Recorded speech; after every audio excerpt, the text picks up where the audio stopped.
Tidak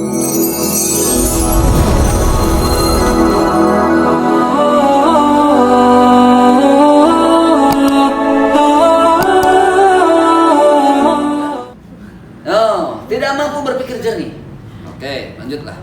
Ciri-ciri. Oke, siap ya. Diagnosa diri sendiri. Mungkin ini ada salah satunya di antara kita, di antara kalian. Jangan gitu. 1. Tidak bergairah.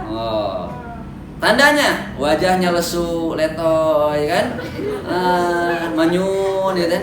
Baca Quran gitu. Bismillahirrahmanirrahim.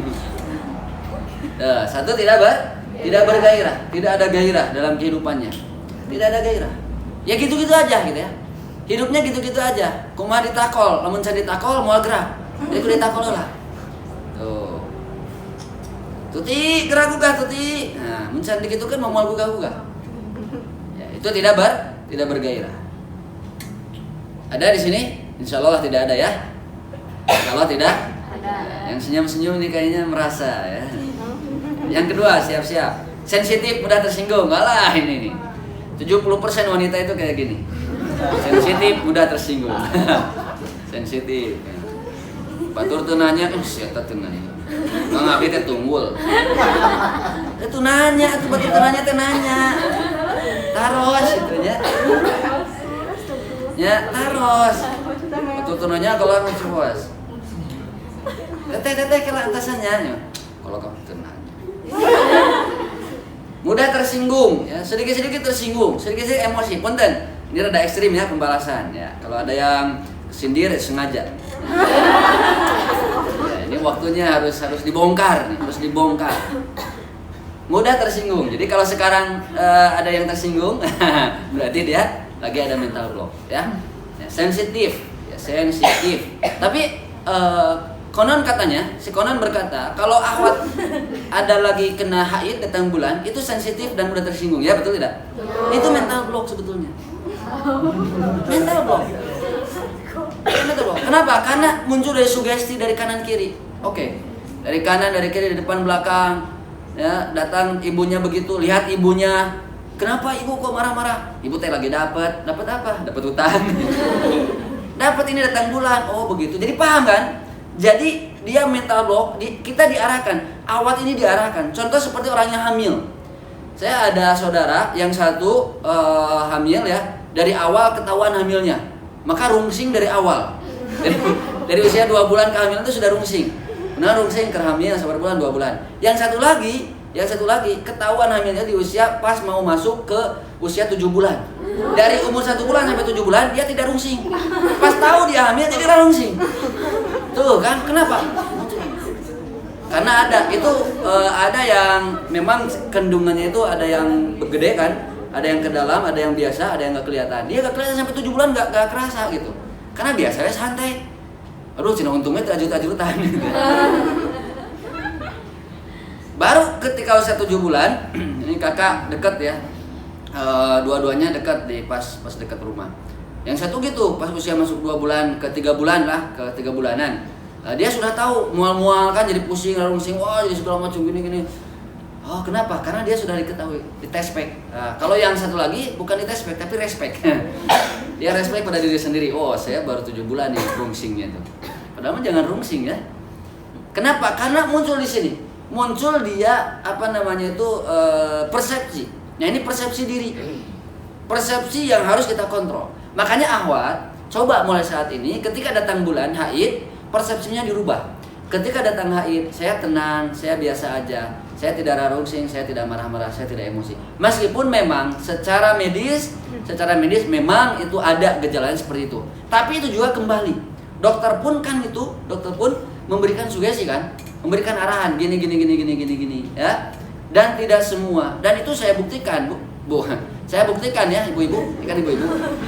Ya bapak-bapak. Saya buktikan dan kita buktikan diarahkan Bu ya ke ibu-ibu. Bu coba sekarang ketika datang bulan, tenangkan pikiran, rubah sugestinya, rubah mindsetnya bahwa I'm okay, saya biasa-biasa aja. Saya tidak rungsing, saya tidak ini. Ya, ketika datang seperti itu. Siap tidak? Siap tidak? Siap tidak? Nanti siap, kerhead aja nanti. Ingin nanti kan meluapkan gitu ya. Seblak lempar dulu. Enak, beres malam nak mencret. Si mama tuh makin ngajak nyemplak, ya disitu ya kamu tuh nah kan. Jadi gitu. Jadi penyesalan di akhir. Nih ya, sensitif dan mudah tersinggung. Cek ya, kalau ada berarti itu punya mental block. Ketiga, nah, selalu merasa tegang. Ya, masuk kerja tegang. Aduh, sion iyo. Ya, ke rumah tegang lagi. Lalu di jalan tegang lagi dan lain sebagainya. Lihat polisi deg-degan. Padahal polisi tenanya tenawan gitu. SIM ada, SNK lengkap, motor kepala di helman. Tapi angere. Ada polisi teh angere deg-degan, betul tidak?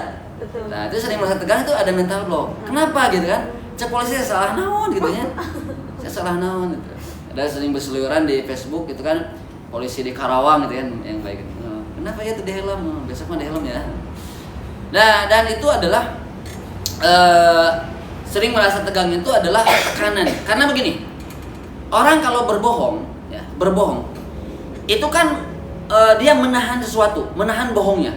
Maka ada yang lainnya yang bereaksi. Dulu kita membongkar di NLP. Di NLP itu kita membongkar mendeteksi bagaimana orang dusta dan orang jujur. Nah, kenapa? Karena orang ketika berdusta itu ada anggota yang lain yang akan bereaksi. Contoh misalkan tangan yang mau menyentuh hidung.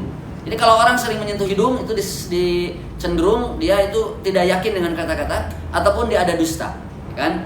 Terus sering melihat ke kanan dan lain sebagainya, atau keringetan ketiak ya pas angkat tangan ya burket. Itu karena apa? Menahan diri supaya tidak diketahui kata-katanya dustanya, sehingga muncul keringat ditahan, keringat yang lain muncul dari dia. Ya. Nah, itu ada secara medis seperti itu. Oke? Jadi efek tegang ini karena menahan diri, menahan pikiran, menahan jiwa, ya, yang merasa tidak nyaman gitu. Yang merasa tidak nyaman, ketemu seseorang tegang, merasa tidak nyaman. Nah, kenapa begitu? Karena ada hijab. Oke? Karena ada hijab. Hijabnya apa?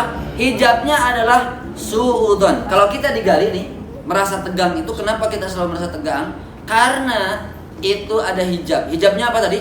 Suudzon. Hijabnya apa? Suudzon. Maka mulai saat ini, yuk hilangkan hijab itu, hilangkan. Suudzonnya hilangkan.